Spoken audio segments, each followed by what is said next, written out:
Эта история случилась давным-давно, когда на берегах священного Ганга поселились первые люди на земле. Они тогда еще многого не знали и почти ничего не умели, поэтому ели сырую рыбу и мясо, а также фрукты и ягоды, собранные в лесу. Дома строить они также не умели, поэтому спали под открытым небом при любой погоде. А прямо над ними, на небесах, стоял великолепный дворец, сотканный из облаков. Жила в нем дочь солнца, прекрасная Рави. У нее была длинная золотистая коса до самых пяток и большие глаза цвета неба в жаркий полдень. Одевалась Рави в ярко-голубые сари под цвет своих глаз и часто наблюдала сверху за живущими внизу людьми. Ей было жаль их за то, что они такие беспомощные и беззащитные, ничего не знают и ничего не умеют делать. А люди на берегу Ганга даже не подозревали о ее существовании. Они не смотрели на небо, потому что все время глядели себе под ноги на землю.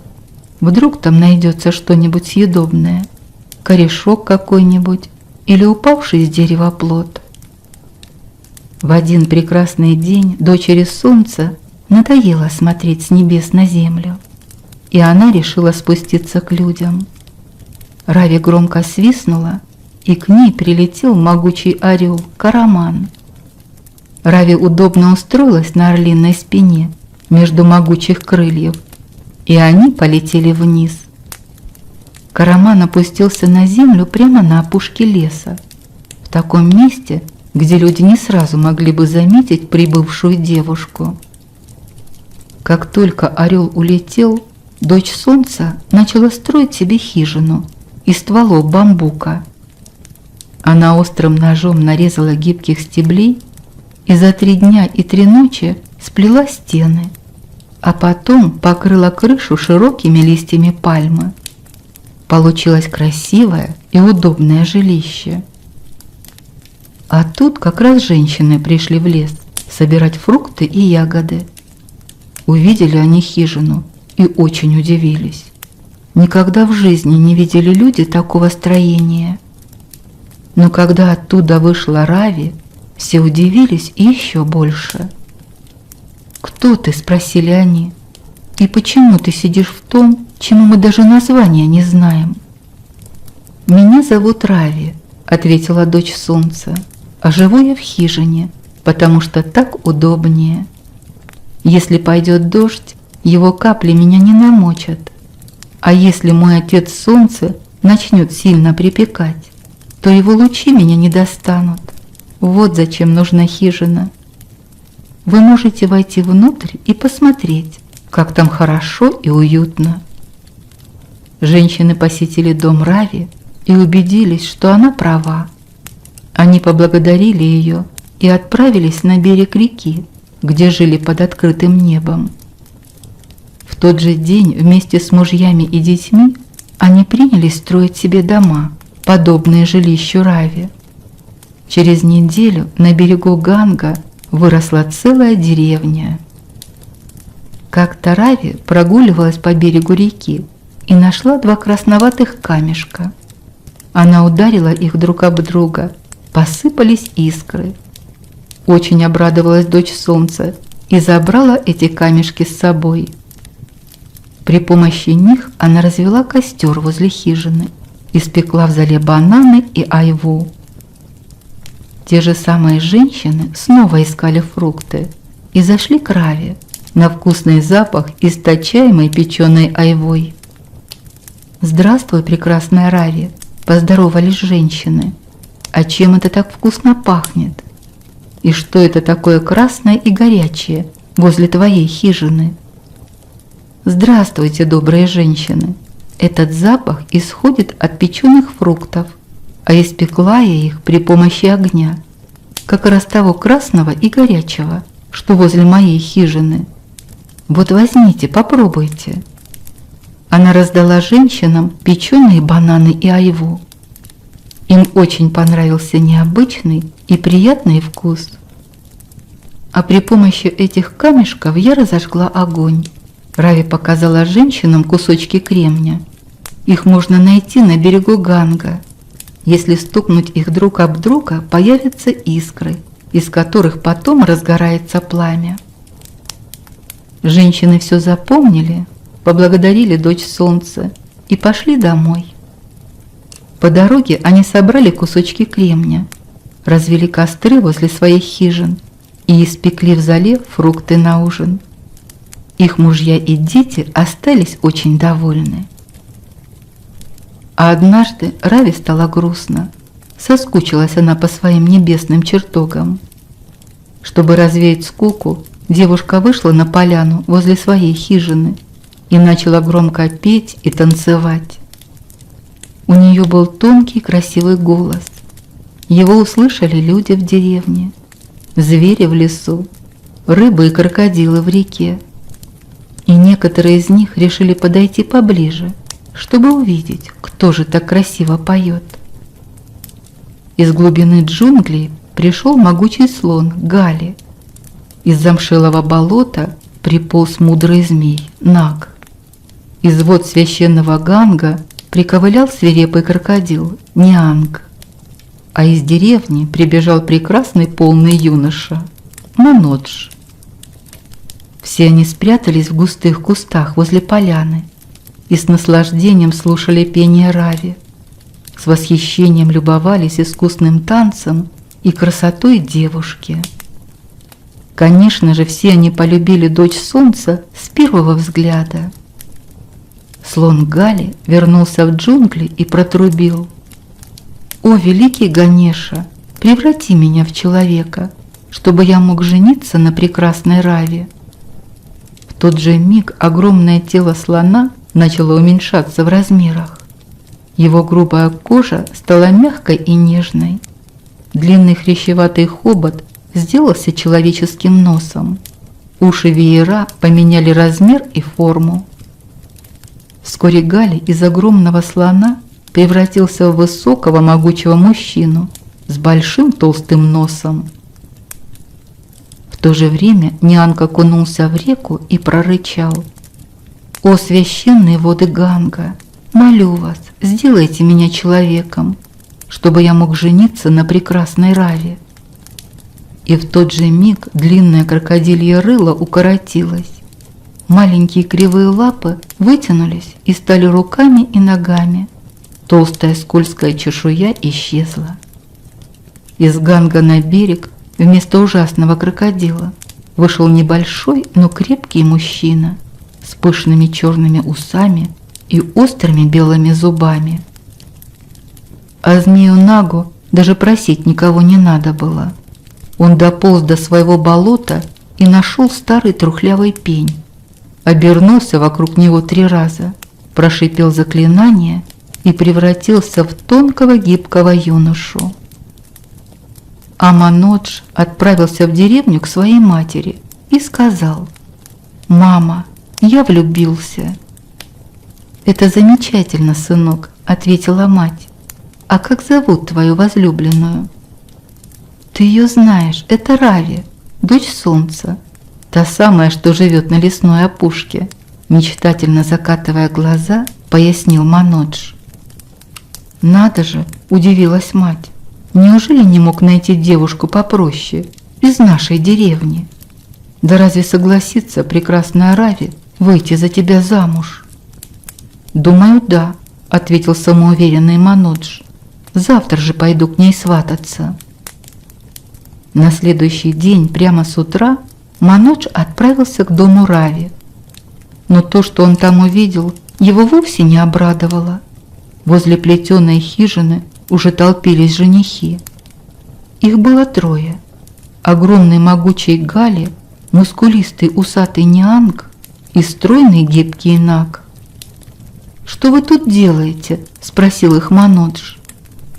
«Мы пришли к прекрасной Рави и хотим взять ее в жены», – хором ответили женихи. «А тебе чего надобно?» «Я тоже пришел к ней свататься», – ответил Манодж. «Ну тогда становись в очередь, за мной будешь», – злобно прошипел Наг. Тут к ним вышла сама дочь солнца. На ней была новая сари из золотой парчи, а в волосы вплетены голубые болотные ирисы. Она стала еще прекраснее, чем раньше. «Приветствуем тебя, несравненная Рави», – поздоровались женихи. «С чем пожаловали?» – спросила Рави, хотя давно догадалась, зачем мужчины собрались возле ее хижины. «Мы хотим взять тебя в жены», – ответили женихи. «Это хорошо», – одобрила Рави. «Но не могу же я выйти за вас всех сразу. Вон сколько вас». Она пересчитала мужчин по головам, целых 4. «А ты устрой нам испытание», – прошипел мудрый Наг. «Пусть каждый покажет, на что способен».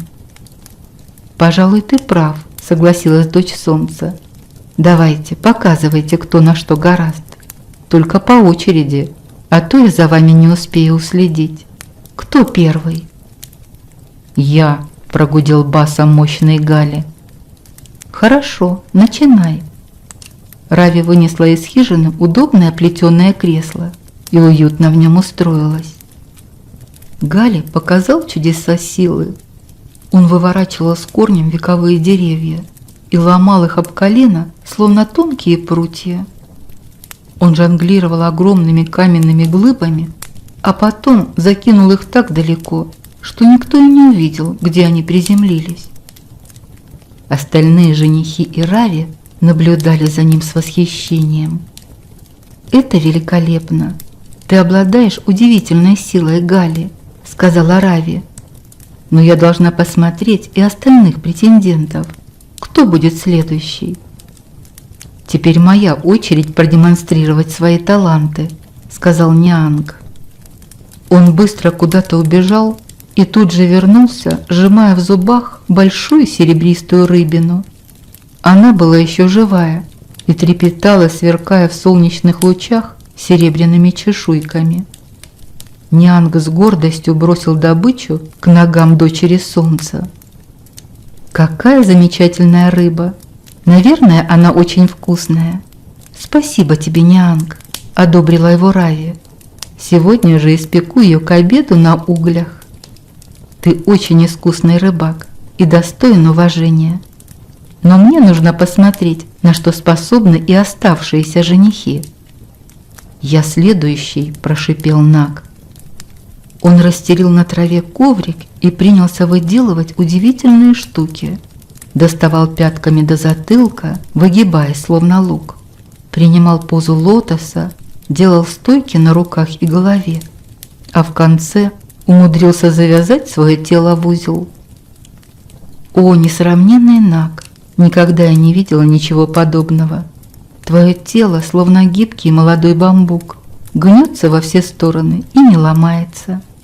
Ты достоин самой высокой похвалы», – сказала Рави.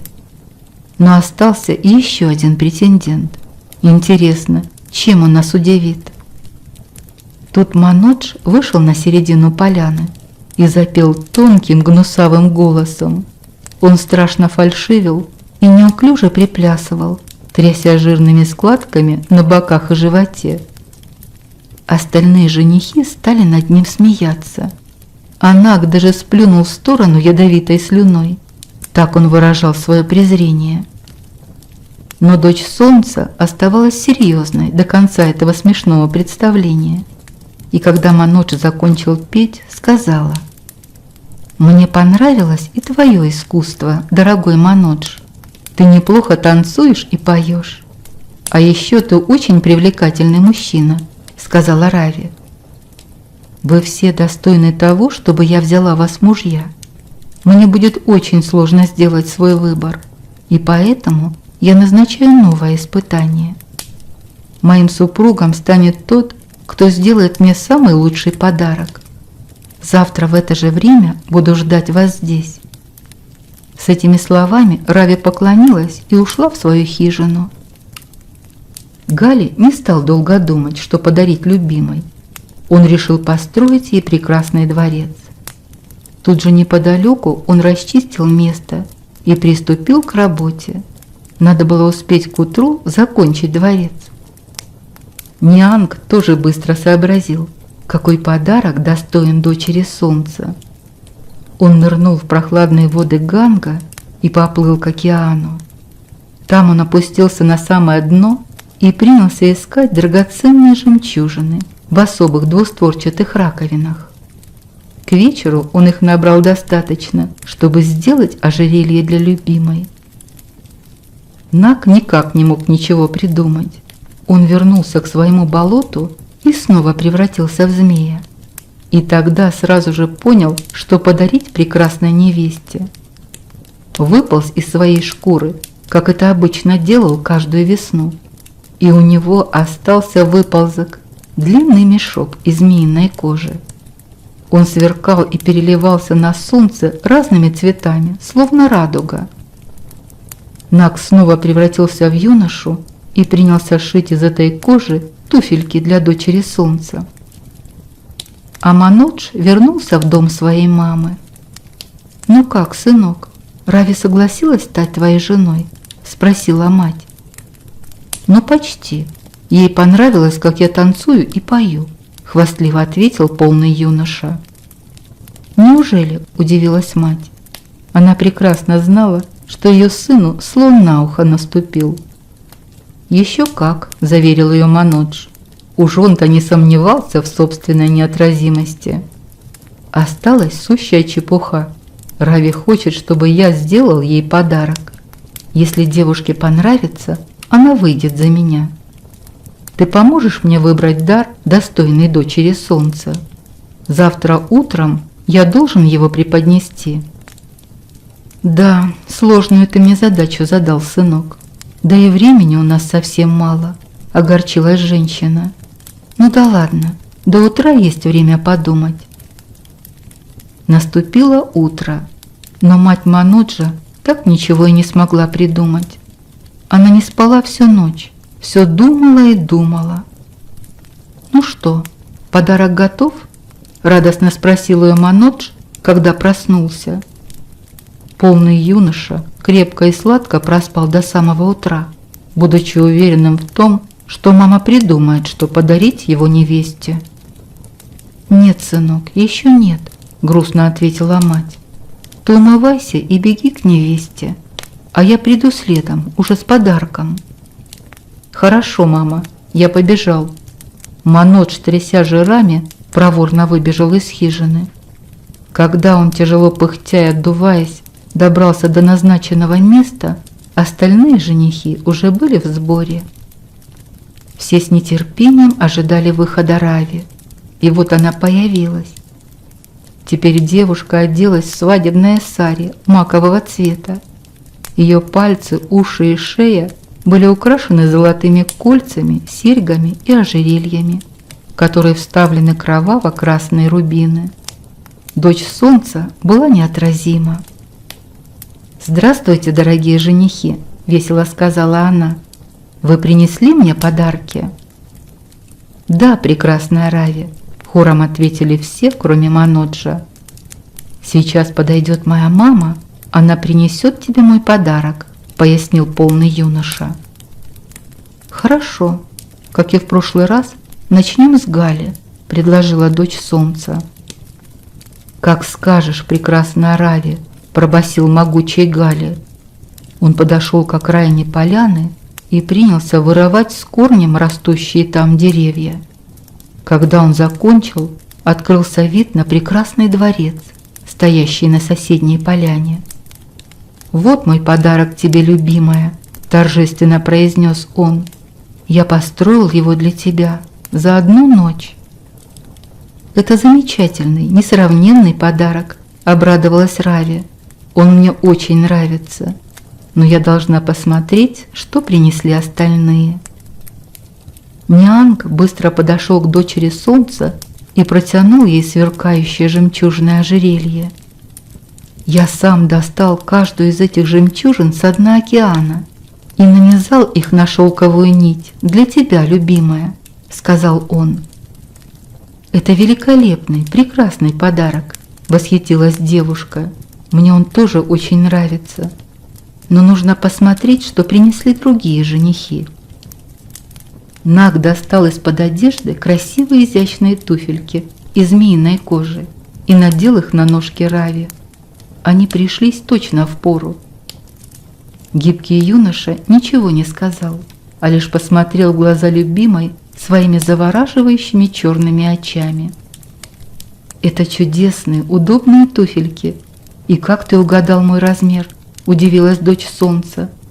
«Я в восторге от этого подарка, но мне еще нужно посмотреть, что принес мне Манодж». А полный юноша скромно стоял в стороне, ожидая прихода матери, но той до сих пор не было.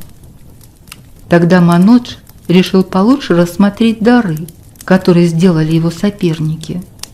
Он резво побежал к дворцу, построенному Гали, но по дороге споткнулся о сучок и упал в лужу, полную жидкой грязи, испачкался с головы до ног. Остальные женихи принялись смеяться над ним, но полный юноша встал и, как ни в чем не бывало, подошел вплотную к Раве и подцепил грязными пальцами жемчужное ожерелье, подаренное Ниангом. Он не рассчитал сил, тонкая шелковая нить лопнула, а сверкающие жемчужины раскатились по траве. Нианг очень рассердился и принялся их собирать.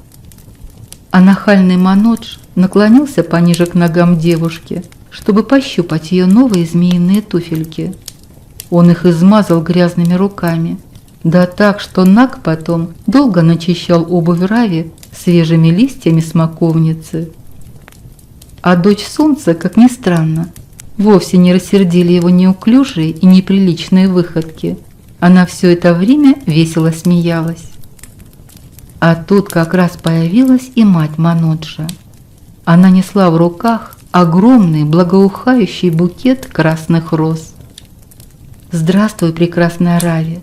Она протянула девушке цветы. «Долго я думала, какой подарок тебе сделать, пока не вспомнила, что мне мой покойный муж, отец Маноджа, преподнес тот день, когда пришел брать меня в жены.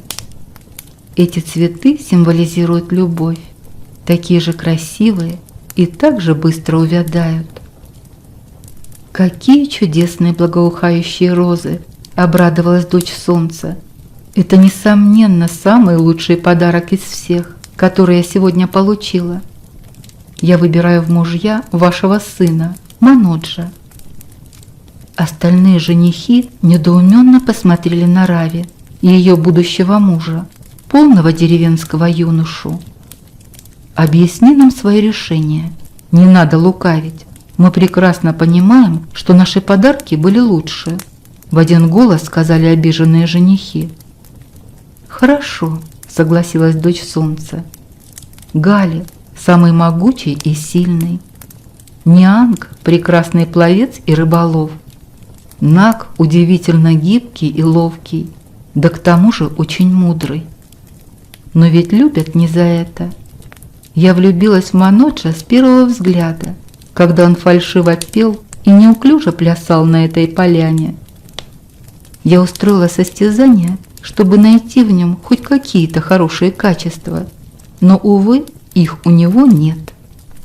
Он никчемный, неумелый, самоуверенный и нахальный юноша. Без меня он пропадет. И поэтому я беру его в мужья. Хочу попытаться его исправить и хоть чему-нибудь научить. А прямо сейчас сыграем свадьбу. Зовите гостей, будем веселиться». Вот так вышла замуж прекрасная Рави, дочь солнца, за непутевого юношу Маноджа. А Гали, Нианг и Наг познакомились на свадьбе с красивыми девушками и взяли их в жены. Они зажили очень хорошо, богато и счастливо, в любви и согласии. Гали научил жителей деревни строить деревянные дома и делать мебель. Нианг плести сети и ловить с их помощью много рыбы. Наг поделился с людьми многими премудростями, показал, как шить обувь из кожи, а также научил их своей удивительной гимнастике. А Манодж был недоволен своей женитьбой, постоянно всем жаловался, что его красавица-жена Рави его не уважает и заставляет работать.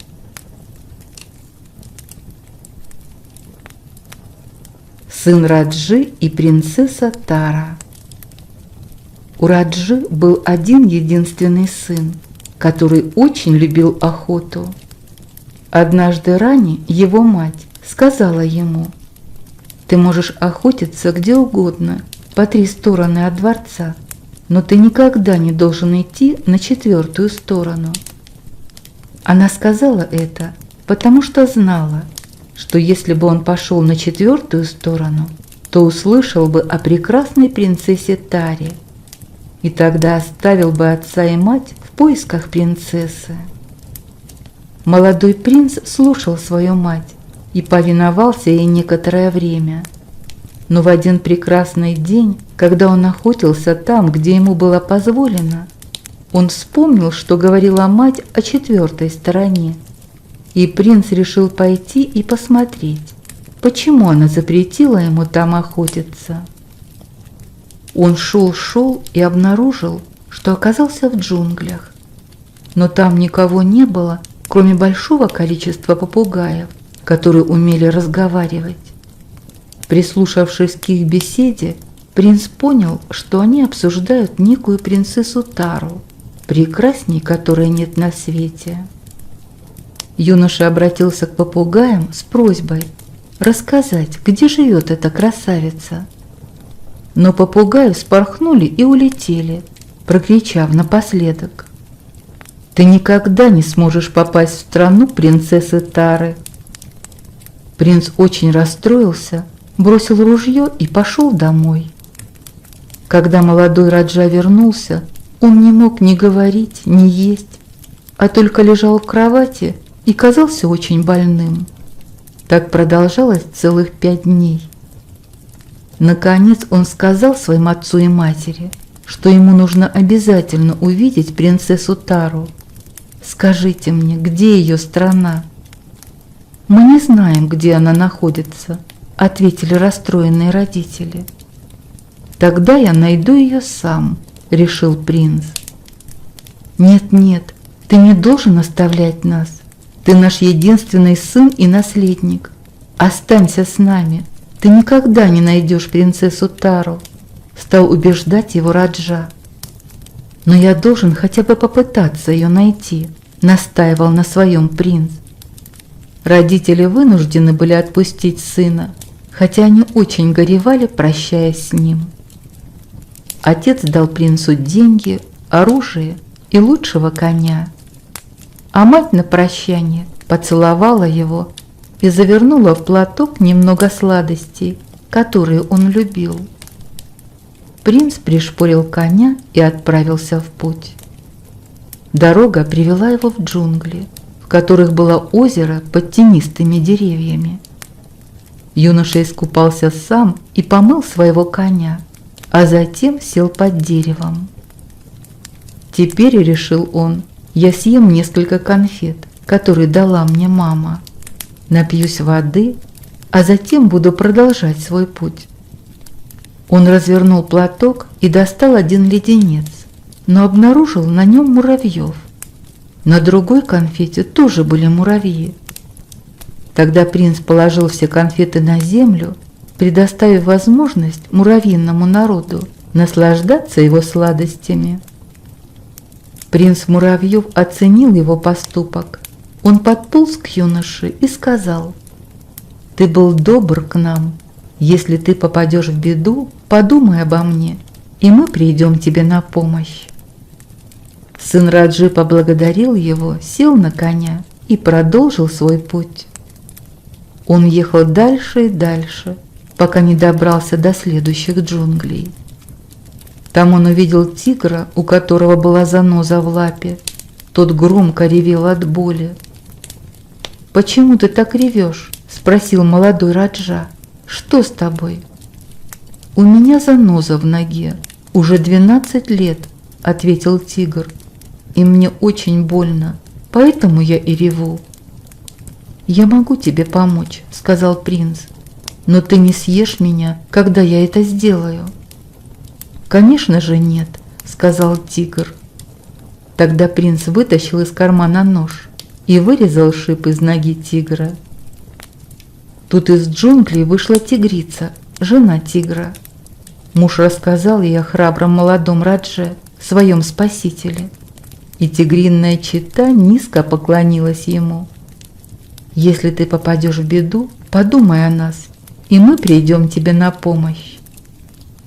Сын Раджи ехал дальше и дальше, пока не добрался до третьих джунглей.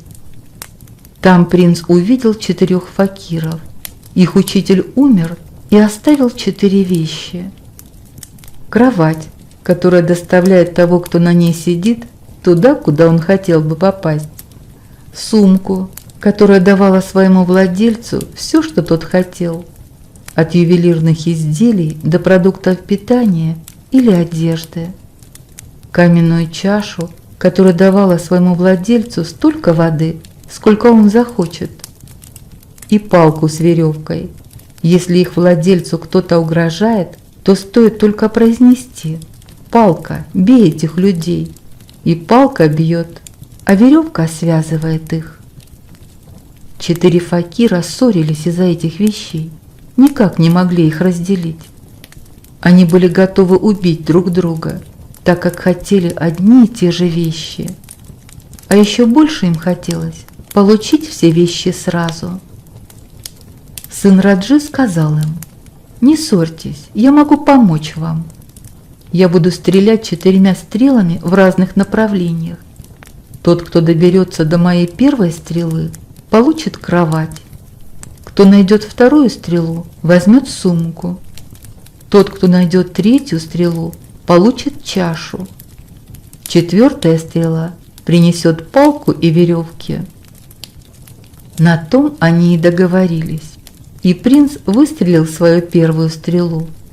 Факиры, отталкивая друг друга, ринулись искать ее. Пока они бежали за стрелой, сын Раджи сел на кровать, взял чашу, палку с веревкой, мешок и приказал: «Кровать, я хочу попасть в страну принцессы Тары». Волшебная кровать мгновенно поднялась в воздух и полетела. Через час она опустилась на землю, доставив принца туда, куда он просил. Юноша дошел до первого дома и попросился на ночлег. Ему открыла старая женщина и спросила, откуда он приехал. Принц рассказал, что приехал из далекой страны в поисках прекрасной Тары. «Я не могу позволить тебе остаться у меня», — сказала старушка. «Наш король издал приказ, что людям из других стран запрещено оставаться на ночь в нашей стране». «Но что же мне делать? Ведь уже вечер, и дикие звери могут съесть меня», — расстроился принц. «Ладно», — жалилась женщина, — «можешь остаться на 1 ночь, но на рассвете ты должен уйти. Если узнают, что иностранец провел ночь в моем доме, меня посадят в тюрьму». Старушка стала готовить ужин, но принц остановил ее. «Я могу накормить вас сам». Он достал волшебную сумку и произнес: «Сумка, накорми нас». И сумка выдала много вкусной еды на 2 золотых подносах. Когда они закончили есть, старуха сказала: «Сейчас я пойду принесу воды». Но принц достал волшебную чашу, и они попили вдоволь. Стало темнеть, и юноша хотел зажечь лампу, но не смог ее найти. «У нас нет ламп», — сказала женщина, — «нам они не нужны». Когда наступает темнота, принцесса Тара выходит на крышу дворца и сияет так, что освещает всю нашу страну. От ее сияния светло, как днем, и люди могут продолжать свою работу. В это время принцесса проснулась, одела дорогую одежду, драгоценности, заплела косы, украсив их бриллиантами и жемчугами, и вышла на крышу. Она сияла, как солнце, и ее ослепительная красота сделала ночь днем. Сын Раджи любовался принцессой, затаив дыхание, и был просто счастлив. Как же она хороша! Под утро девушка спустилась с крыши и пошла в свою комнату спать. Сын Раджи сел на свою волшебную кровать и приказал: «Я хочу перенестись в спальню к принцессе Таре». И кровать отвезла его в комнату, где отдыхала принцесса. Молодой Раджа взял свою сумку и сказал: «Я хочу много-много цветов». И сумка выдала ему лотосы, розы, орхидеи и другие прекрасные цветы. Принц положил их возле кровати принцессы, а потом вернулся в дом старухи. Вечером принцесса спросила слуг, откуда здесь столько цветов, но слуги ничего не знали об этом. На рассвете старушка напомнила принцу, что ему пора уходить. «Но я очень плохо себя чувствую. Наверное, простыл в дороге», — сказал юноша. «Позвольте мне остаться до завтрашнего утра». «Ладно», — ответила женщина, — «но только до утра». Они позавтракали из волшебной сумки и попили воды из чаши. Когда наступила ночь, принцесса, как всегда, поднялась на крышу и под утро вернулась в свою спальню. А сын Раджи снова отправился к ней на волшебной кровати. На этот раз он достал из сумки самый прекрасный в мире платок и, укрыв им спящую принцессу, вернулся в дом. Вечером принцесса увидела платок и пришла в восторг от его великолепия, но никто не мог ей объяснить, откуда он взялся. Когда наступило утро, старушка сказала сыну Раджи: «Теперь ты действительно должен уйти». Принц стал ее уговаривать: «Я еще не совсем выздоровел. Позвольте мне еще остаться на несколько дней. Меня никто не увидит. Я буду хорошо прятаться». Женщина снова пожалела красивого юношу и разрешила ему остаться. На следующую ночь все повторилось, но на этот раз принц хотел подарить принцессе самое прекрасное в мире кольцо. Но когда он надевал ей его на палец, девушка проснулась и очень испугалась. «Кто ты?» – обратилась она к принцу. «Откуда ты пришел? Как попал ко мне в комнату?» «Не бойся, принцесса», – сказал он. «Я не вор, я сын великого Раджи. Слух о твоей красоте достиг моих ушей, и я отправился искать тебя». «Ну что ж», – сказала принцесса, – «так как ты сын такого великого Раджи, я не позволю тебя убить и скажу отцу и матери, что хочу выйти за тебя замуж». Ей тоже понравился красивый и храбрый юноша. Принц никогда не был так счастлив. Он сел на кровать и вернулся в дом старушки. Утром принцесса Тара сообщила родителям, что хочет выйти замуж за сына Раджи, который прибыл в их страну. «Хорошо», – сказал король, – «но если этот сын Раджи хочет жениться на моей дочери, он сначала должен пройти испытания. Во-первых, выжать масло из 80 фунтов горчичного дерева за один день. Если он не справится с этим заданием, то должен будет умереть». Утром сын Раджи сообщил старухе, что намерен жениться на принцессе. «О», – сказала женщина, – «уходи из этой страны и не думай жениться на ней». Много великих Раджи и сыновей Раджи приходили сюда просить руки принцессы, а ее отец убил их всех. Женихи должны пройти сложные испытания, и если они не справляются, то король убивает их. Никто еще не смог пройти, и тебе тоже предстоит умереть. Но принц и слушать не хотел ее доводы, ведь он без памяти влюбился в прекрасную Тару. На следующий день король послал в дом старухи слуг, и они привели сына Раджи во дворец. Он дал принцу 80 фунтов горчичных зерен и потребовал выжать из них масло за 1 день и принести его на следующее утро. Принц очень расстроился, услышав это. Как я могу выжать масло из всего этого горчичного зерна за 1 день? Он забрал горчичные зерна в дом старухи, но не знал, что будет делать дальше. Наконец он вспомнил принца-муравья, и как только он это сделал, муравьи явились к нему. Молодой раджа показал им горчичные зерна и сказал: «Если я не выдавлю из них масло за 1 день, меня убьют». «Будь спокойна», — сказал принц-муравей, — «и ложись спать. Мы будем давить масло день и ночь, и завтра утром ты отнесешь его королю». Сын раджи лег спать, а муравьи выжимали масло за него. Принц был счастлив, когда утром увидел выдавленное из зерен масло. Он взял его и пошел к королю. «Хорошо», — сказал король, — «но это только первое испытание. Второе испытание – это борьба с 2 демонами. Ты должен победить и убить их».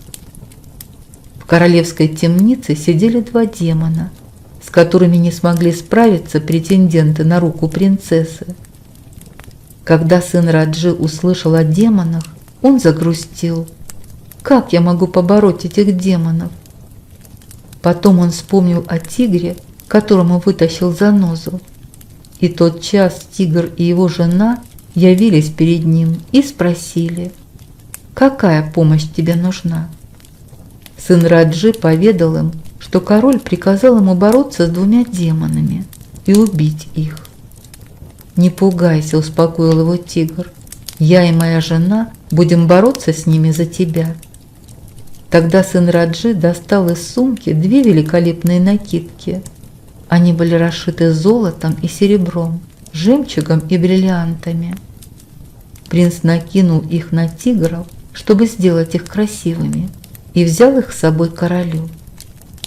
«Позволь моим тиграм бороться с твоими демонами», — предложил он. «Ладно», — согласился король, которому давно хотелось избавиться от опасных пленников. Долго сражались тигры и демоны. То одни побеждали, то другие. Нелегкая оказалась битва. Но все же тигры одержали победу над демонами. «Отлично», — сказал король, — «2 испытание ты прошел, но есть еще и 3. Высоко в небе у меня есть литавры, ты должен ударить в них. Справишься — отдам тебе принцессу в жены, а если нет, то умрешь». «Ну, это несложно», — подумал юноша. Он сел на волшебную кровать и, поднявшись высоко в небо, ударил по королевским барабанам, так что услышали в королевском дворце. Но король никак не хотел признать свое поражение и решил дать еще одно задание жениху дочери. Он показал ему ствол дерева, который лежал недалеко от дворца. Это был очень-очень толстый ствол, и приказал разрубить его восковым топором. Загрустил юноша. Как справиться с новым заданием, не знает. «Все», — решил он, — «теперь король наверняка меня убьет». Ночью он отправился на своей кровати последний раз увидеть принцессу Тару. «Не быть мне твоим мужем, не справлюсь я с новым заданием твоего отца. Он сказал мне, чтобы я разрубил толстый ствол дерева на 2 части восковым топором. Как мне это сделать, я не знаю», — сказал сын раджи. «Не бойся», — сказала принцесса, — «поступай, как я велю, и ты сделаешь это довольно легко». Потом она вытащила волосок из своей косы и отдала его принцу, повелев: «Растяни этот волшебный волосок по краю лезвия воскового топора». На следующий день принц сделал именно так, как наказала ему принцесса. И в тот момент, когда волосок, растянутый по краю лезвия топора, коснулся ствола дерева, ствол раскололся на две части. Король, увидев это, наконец сдался. Он понял, что принцесса тоже любит молодого Раджу. «Так и быть», — сказал он, — «ты можешь жениться на моей дочери». Свадьба была очень пышной. Все раджи и короли из соседних стран были приглашены на нее. Празднества длились несколько дней. После свадьбы принц увез молодую жену в свою страну вместе с богатым приданным. Они жили долго и счастливо, много-много лет. Принц стал раджой и всегда держал при себе свою сумку, чашу, кровать и палку. К счастью, никто никогда не приходил к ним с войной, поэтому палка с веревкой ни разу не понадобились.